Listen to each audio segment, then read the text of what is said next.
Everybody, it's Shuflaka back at it again with another Madden YouTube video. Today we're going to be doing one on the top 10 cards throughout the whole year inside of Madden 21. I am super excited to do this one. This is a very hard list to pick. There are so many good cards this year.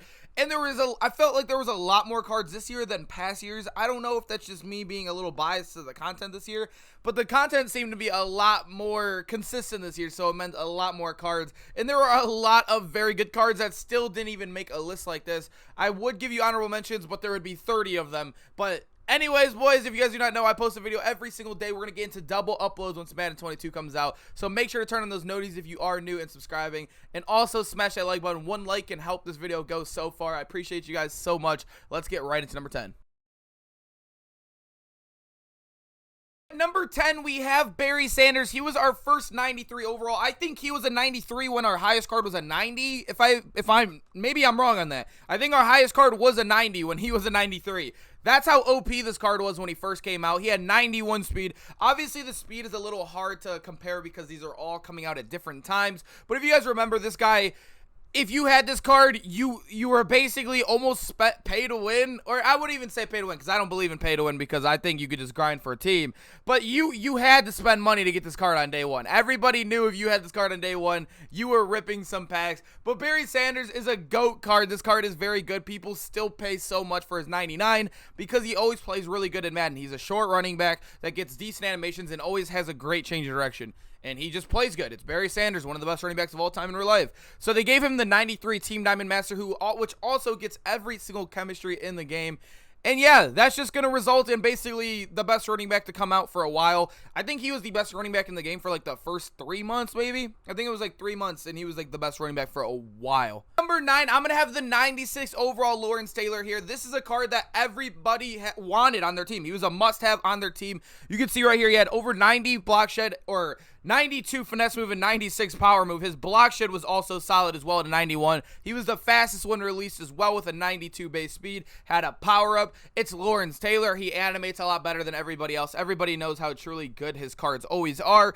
It just really came down to his 91 was very good, right, when it got first released. But I felt like it kind of shifted out very fast. But when this card came out, you saw this card still on teams until his 99 came out. This card, Lawrence Taylor, is always going to be a guy that everybody wants on their team. He just plays better. This card, I don't know, it might have to do with coding or whatever it is. Lawrence Taylor always plays above his stats, and he's honestly always going to be one of the best cards in the game. We have another running back here at number 8 position. It's going to be Reggie Bush's 50 card. This card was another very good running back. The reason why I have him a little higher, I think he got released maybe in that first 2 months. I can't remember when the 50 started, but he was released fairly early. He was a 91, as you can see.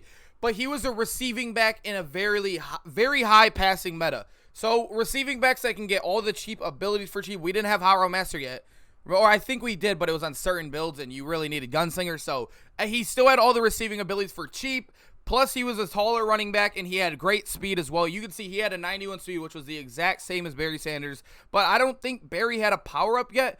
I don't think that 93 had a power-up when he was at his peak, if that makes sense. But this Reggie Bush was faster and had better receiving at the time, and he came out, and he was the best running back in the game for a long time as well. Another very, very good card, and really you saw everybody still using this card, and that's why you still see a lot of people using his 99. A good receiving back with solid height, great everything else. Can't go wrong with Reggie Bush. As you guys are noticing by a couple of these lists, you'll notice there's going to be a lot of 50 players on here. This was a promo that was meant to be like the best Madden players of all time kind of into a promo.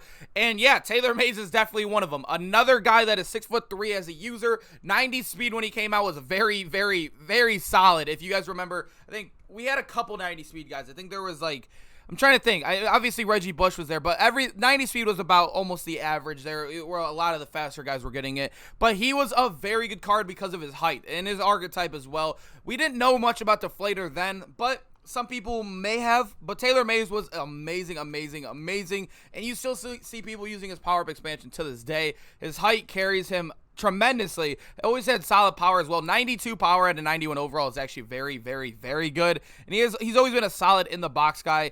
And a lot of the stuff that you'll notice that like the low man and zone doesn't matter when you're usering. It doesn't matter at all. So Taylor May's very good card. Change of direction obviously is another thing where it's low, but the change of direction glitch really balances this card out. And he was the best user in the game for a long time. Number 6, we do have Isaiah Simmons. This is a card that I think that you could throw his 87 overall in. I just didn't want to have both of his cards in the top 10 because if we're going to be honest, both of his cards could probably make the top 10 of this list. You guys know Isaiah Simmons was the best user in the game for the longest time when he first came out as a rookie master, and then also as his the future Ghost of Madden master, whatever you want to call it. He was only packable. As you guys know, he was super expensive card in the game. He was 6'4", great speed when he first came out. That was like very, very good speed. He had great hit power when he first came out as well.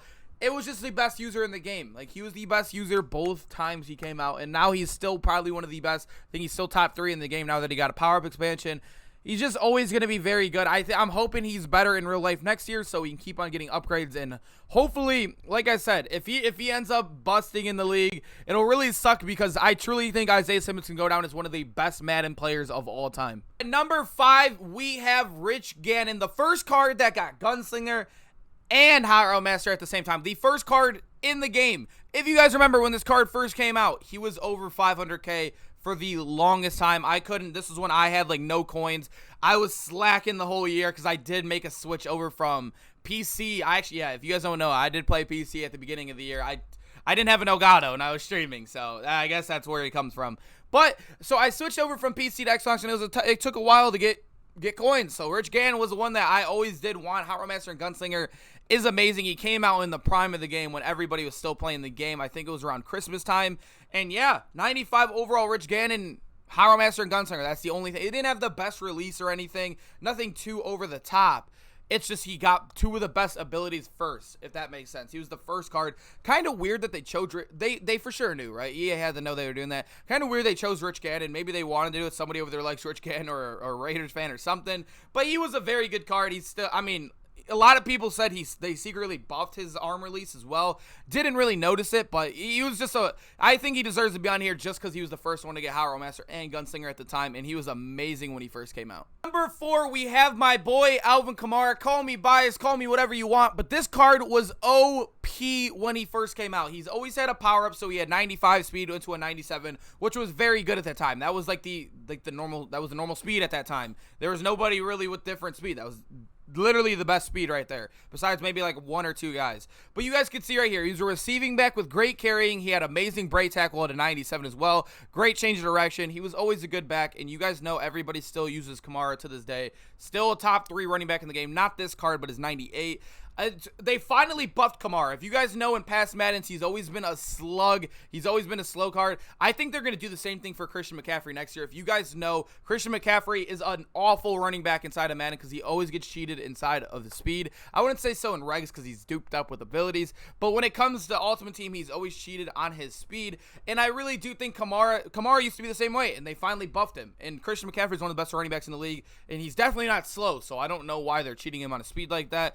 Makes no sense to me personally, but I think, yeah, once they do that, Kamara and CMC next year are going to be competing for the best running back spot inside the game. Number 3, we have another Brett Favre card. This was another guy. He only got Gunslinger. He didn't get Hero Master for you, but this was way before Hero Master ever even came out. But he was another card that was very expensive. Even Throne made a video only on this card and telling everybody to go get him because he was the best quarterback in the game. If you guys do not remember that, he went from, I think it was like, he went from like 200k to like 320. Like, Throne, like, literally turned the market. It was some crazy stuff. But you guys can see right here, he had some of the best stats. He's always had good throw power. That was really good throw power when he first came out. The stats are something that we kind of ignore when doing a video like this because, like I said, they aren't really adjusted. It's hard to compare them from time zones because we don't know exactly where they were at. But you guys know he has the best release in the game, and everybody started to figure that out when this card came out. We didn't really know with the first Aaron Rodgers because he didn't get Gunslinger. But once this card came out, we tried him with Gunslinger, and Brett Favre with Gunslinger was a whole different monster and kind of taught us the whole year that, yeah, Brett Favre and Aaron Rodgers are really going to be the best cards throughout the whole year when it comes to throwing the ball. But yeah, there's not much more to say about him. He had a power-up, a 50 card. Everybody wanted him. You had YouTubers making videos on him saying he was the best in the game. And yeah, Brett Favre is insane. Number 2, I do have the golden ticket tight end Calvin. I think there are so many good golden tickets in the game. I don't think any of them really had the biggest impact in the game like Calvin did, if that makes sense. I like the DK. I think DK was like 11 or 12 for me on this list.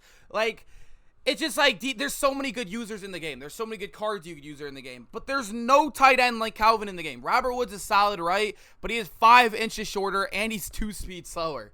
He's 5 inches shorter and 2 speeds slower. And he has great, like, this Calvin is great at run blocking. He was the highest speed when he first came out. The only 99 speed tight end throughout Madden. The whole year, he's the only one that hit 99 speed base on any theme team. That's why I think he is the best tight. Probably has the biggest gap from 1 to 2 in I've ever seen inside of a game in Madden for a while. Like, I really think he is so much farther than Robert Woods, and I think everybody knows that. Unless you're a huge Bills or Rams fan, or you want to put Robert Woods on a theme team somehow, or he's your favorite player, you're not going to be picking Robert Woods over Calvin. You're not. At number 1, we do have Aaron Rodgers, his Hall of Fame, I don't know what I'm saying, his MVP edition card when it first came out, the honors, whatever, I always forget the name of it, honors card, that's what it is. But his honors card, this was one of the only cards in the game that was consistently selling for over 1.5 mil, 2 mil. You know, you didn't see cards like that. I mean, you did see the LTs early on before Trading Variety selling for over 1 mil, but this card was the best in the game. Like, he was over 2 mil. He was selling at 2.5 mil at a time. It was some crazy, crazy stuff. Everybody knows his release was insane. He got Hot Rod Master Gunslinger with the best release in the game. I think he was because the first, I don't even think the old Aaron Rodgers did that. His 94 or 93. Yeah, I don't know. His 94 might have. I can't remember exactly if it did. I think he had to be a 96. So I think he was the first card out of Brett Favre and Aaron Rodgers to get Howard Master and Gunslinger, if I'm not mistaken. I might be wrong on that. But that's why he was so high in price, and everybody knew how good his release was by this time. And his release was meta. That's why his price was ridiculously high. And I think not only does that price, but how much people really wanted this card, and how lackluster he was actually out there, because nobody had a power pass, and nobody really could afford a card like this. I appreciate you guys sticking around to the end of the video. Make sure to let me know in the comments, who do you think is your best card of the whole year? Which card was snubbed off this list? Like I said, there are so many good cards. There's no wrong answer. There's literally so many. I do think this Rodgers, though, is one of the best in the game. That Calvin, too. It's a hard list to make. Trust me, it's a very, very hard list to make. But I appreciate you guys sticking around to the end of the video. Like I said, make sure to smash that like button. It helps me out so much. And I'll see you guys in the next one. Peace out, boys.